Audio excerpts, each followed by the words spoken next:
Assalamualaikum warahmatullahi wabarakatuh. Halo mahasiswa. Halo. Perkenalkan, kami dari kelompok 1 di sini akan menjelaskan tentang materi hukum keunggulan komparatif yang ada di bab 2. Halo, perkenalkan nama saya Mutia Elzafina. Halo guys, my name is Didi Maulana. Kenalkan, nama saya Nur Awalia Oktaviani. Halo, perkenalkan, nama saya Muhammad Rizka Waluti.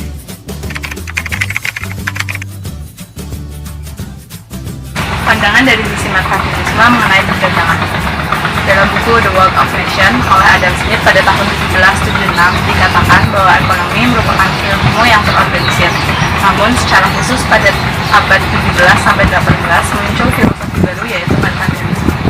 Merkantilisme adalah teori dan taktik ekonomi untuk menambah kekuasaan suatu negara dengan cara mengorbankan kekuatan negara saingannya. Hasil dari merkantilisme adalah pembatasan impor dan intensif ekspor. Perdagangan berdasarkan keunggulan absolut menurut teori Adam Smith. Teori keunggulan mutlak, menurutnya, suatu negara dapat dikatakan memiliki keunggulan mutlak apabila negara tersebut bisa memproduksi barang atau jasa yang tidak dapat diproduksi oleh negara lain. Keuntungan yang didapatkan adalah peningkatan terhadap hasil komoditas keunggulan absolut negara yang dibagi dengan dua negara melalui perdagangan antar dua negara. Teori keunggulan absolut Adam Smith meyakini semua negara akan memperoleh keuntungan dari perdagangan dan sangat menganjurkan kebijakan laissez-faire atau membatasi campur tangan pemerintah sekecil mungkin dalam sistem ekonomi.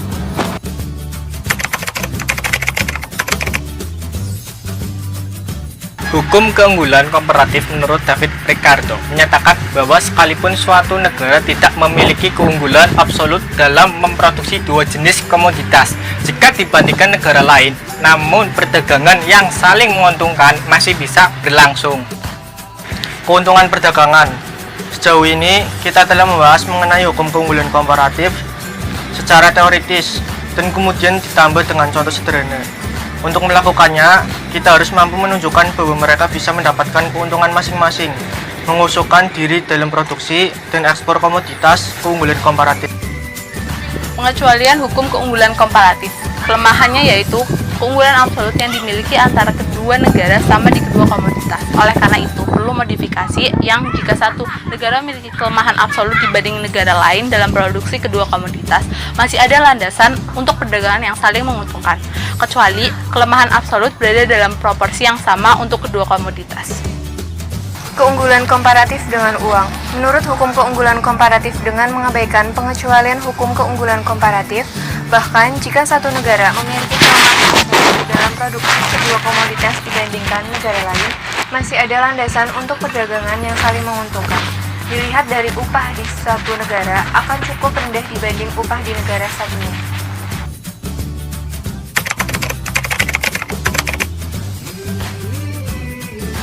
Keunggulan komparatif dan biaya oportunitas. Asumsi sederhana menurut David Ricardo adalah 1. Dua negara dan dua komoditas.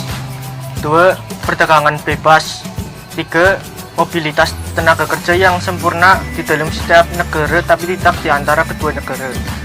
4. Biaya produksi konstan. 5. Biaya transportasi tidak ada. 6. Tidak ada perubahan teknis. Dan 7. Teori nilai tenaga kerja atau tidak valid dan tidak boleh digunakan untuk menjelaskan keunggulan komparatif. Keunggulan komparatif dan teori buruh terhadap nilai. Teori nilai tenaga kerja adalah nilai atau harga suatu komoditas tergantung secara eksklusif pada jumlah tenaga kerja yang akan masuk ke produksi komoditas. Artinya, faktor produksi dan tenaga kerja sama dalam produksi komoditas. Tenaga kerjanya homogen. Oleh karena itu, dua asumsi ini tidak benar di dunia nyata. Jadi kesimpulannya adalah teori keunggulan komparatif tidak perlu didasarkan dengan teori keunggulan buruh terhadap nilai. Teori biaya oportunitas. Jumlah komoditi kedua yang harus dikorbankan agar dapat diperoleh sumber daya yang cukup untuk memproduksi tambahan satu unit komoditi pertama.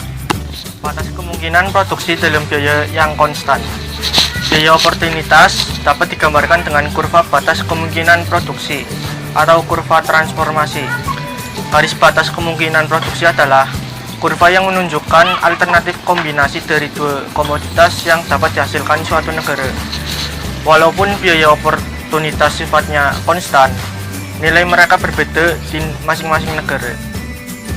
Biaya oportunitas dan harga komoditas relatif. Perbedaan harga komoditas relatif antara kedua negara adalah refleksi dari keunggulan komparatif mereka dan menyediakan landasan untuk perdagangan yang saling menguntungkan.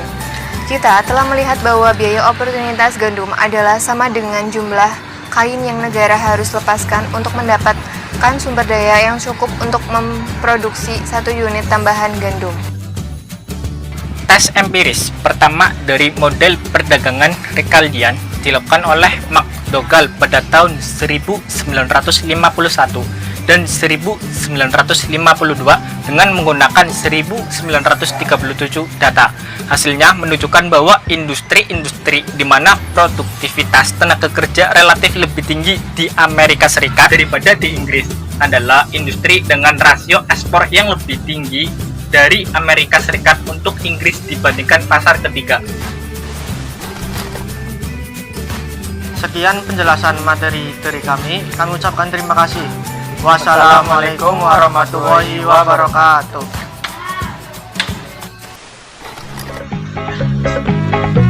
Keuntungan Aku sukanya Ini nutupi kamera. Assalamualaikum. Jelas.